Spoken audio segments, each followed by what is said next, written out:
یہ بہن فرماتی ہیں کہ ہمارے ہاں 7 روزے اس طرح رکھتے ہیں کہ روزہ رکھا پھر فوراً افطار کے بعد اگلا روزہ، اس طریقے سے کیا یہ صحیح ہے؟ جو مجھے سمجھ میں آیا،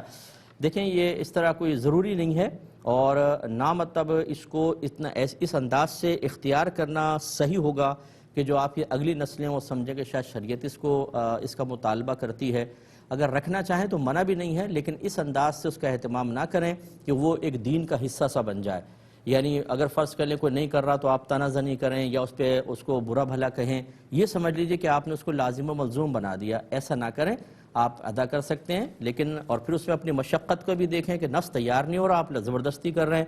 گیپ کر کے کر لیں، ایک دن روزہ رکھا، 2 دن کا پھر، یا ایک دن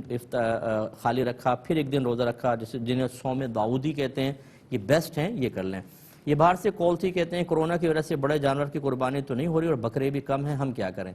دیکھیں اس کا بہترین طریقہ ہے کہ آپ جو آپ کا آبائی وطن ہے، چاہے پاکستان ہو، ہندوستان ہو، بنگلہ دیش وغیرہ ہے، وہاں پر آپ کسی کو وکیل بنا دیں، وہ آپ کی طرف سے قربانی کر دے، اس کو پیسہ، آپ اپنا پیسہ اس کے اکاؤنٹ میں بھیج دیں تو یہاں پر ہو جائے گا وہاں پر۔ لیکن آپ کو قربانی اگر واجب ہے تو قربانی کرنی ہی ہوگی، چاہے وہاں کریں چاہے آپ کسی کو وکیل بنائیں۔ تو اگر وہاں بکروں کی کمی ہے، بڑا جانور ہے ہی نہیں، تو یہ پاکستان، ہندوستان وغیرہ میں کسی کو وکیل بنا کر کریں، یہ بیسٹ ہے۔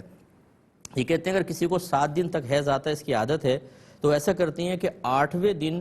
ظہر کے ٹائم غسل کر کے ظہر سے نمازیں سٹارٹ کرتی ہیں۔ تو کسی نے کہا کہ صحیح یہ ہے کہ آپ 7واں دن گزاریں، غروب آفتاب کے بعد پھر غسل کر کے اور نماز پڑھیں، یعنی مغرب اور عشاء تو آپ کو پڑھنی ہوگی۔ تو جس نے یہ کہا یہ بالکل صحیح کہا، کیونکہ جو رات ہوتی ہے وہ پہلے ہوتی ہے، دن بعد میں۔ تو 7واں دن جو ہے وہ غروب آفتاب پہ ختم ہو گیا، اب یہ 8ویں کی رات شروع ہوئی۔ اگر آپ یہ سمجھیں گے کہ 8ویں کا